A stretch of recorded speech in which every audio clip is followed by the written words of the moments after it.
Hey guys, my name is Ryan, and welcome to Overwatch Central. So when it comes to improving at Overwatch, there are a huge amount of coaches, videos and assets to help you improve. Most advice tends to be good, but sometimes you come across some tips that can be fairly questionable. Some can simply be difficult to digest because they ask for too much, they may not really affect the game as a whole or in a certain way, or they can just be flat out wrong. In this video, I wanted to get together with my Overwatch coach buddy Stokes to talk about 6 terrible bits of advice that we kinda wanted to debunk and myth bust.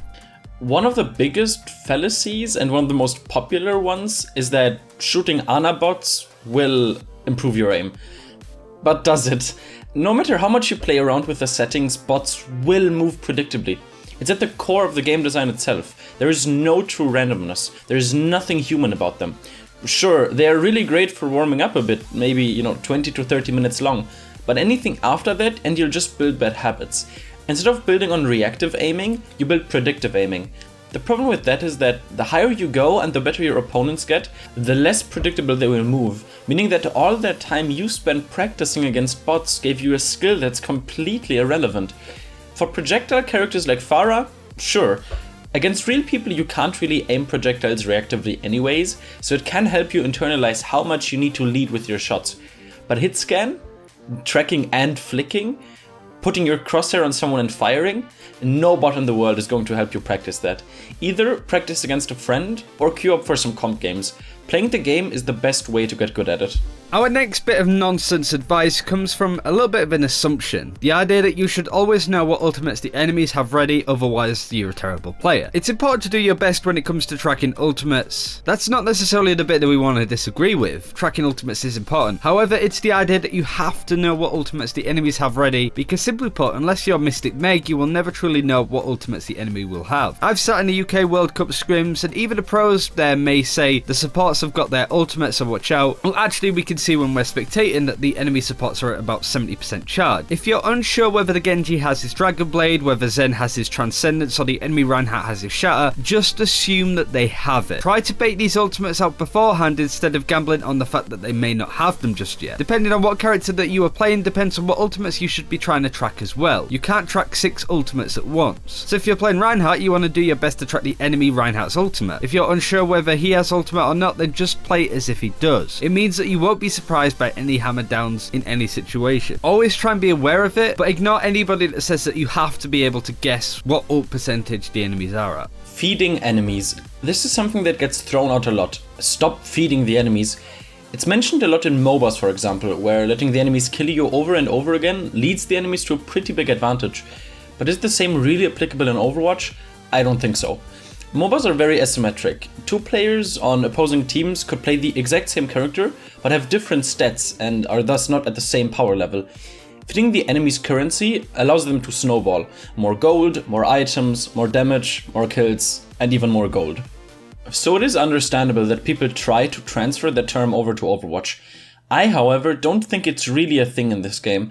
Sure, dying a lot gives the enemies ult charge, but any damage done would give them ult charge. It doesn't matter if someone dies a lot or if someone plays incredibly aggressive, as long as you get something in return.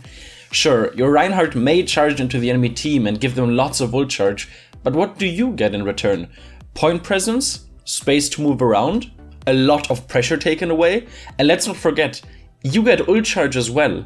You aren't feeding the enemies, you are sharing a meal, if you will. Always focus the supports. For the most part, this tip can be really good practice and it can get you on the right idea when it comes to target prioritization. When the enemy Ana goes down, you can be sure that the team will eventually fall behind her. But again, it's the word always. You'll be surprised how many times key enemy targets have died because their DPS have been chasing a Mercy around a map. Heroes that have high sustain and high damage can be a real threat to your team, as they can not only look after themselves, but also easily take out important targets on your team. The highest priority targets I can think of at lower tiers are a high charged Zarya and a Roadhog, but dangerous DPS heroes like Widow, Tracer and Pharah just cannot be ignored because you're trying to take out supports. Sure, you want to focus on the supports first in important team fights, as you don't want to see a nano boost or res come out, but completely ignoring low health Zaryas with high charge in favour of chasing a Zen without his ultimate could really screw you over in the long run. The advice you should be following is, for the most part, prioritising supports, but also knowing when to prioritise other targets. This is something that I can relate to.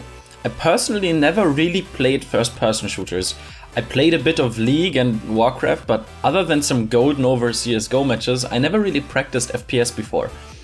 A lot of people talk about talent when it's, about being good at FPS.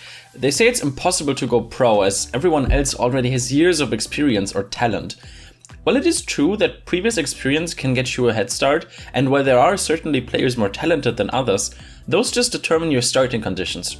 Just because someone else gets a 20-meter head start in a race, that doesn't mean you won't ever catch up to him. It's about making the most of your time and maintaining a healthy and improvement-oriented mindset. Just assuming that others will be better than you no matter how much you practice is a surefire way to getting stuck at your current rating.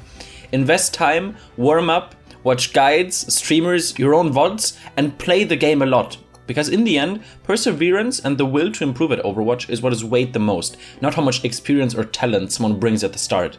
Don't solo queue is a little bit of advice I gave 6 months ago, and it's a key bit of advice that I tend to adhere to myself, but sometimes the option just isn't available for some players. Also, the idea that you just can't climb in solo queue is completely wrong. Is it more difficult? Well, it can be. It's a double-edged sword. Whilst you might be able to form synergy communication by bringing in a friend or two, you run the risk of going into either bigger groups on the enemy team or playing higher SR players to sort of compensate for it. Solo queue can feel like a massive gamble, but it's certainly not impossible to do it alone. Most streamers and pros for the most part will play it on their lonesome and it works out fine. Of course you will meet players in games that are just completely horrible, but you're gonna meet them anyway in your groups as well. In fact, you might be more than one if you're playing in groups. The tricky part is having to rely on yourself more than say your duo or trio groups, but it's definitely not as bad as you think. But that's it for this time. Thank you very much for watching. Do point out any terrible tips that you've heard of that people should really ignore in the comments below. Do check out Stux, he's a really good coach and he can coach you. You can find all of his details down below. And like and subscribe if you haven't already, it really helps out the channel. But until next time, take care,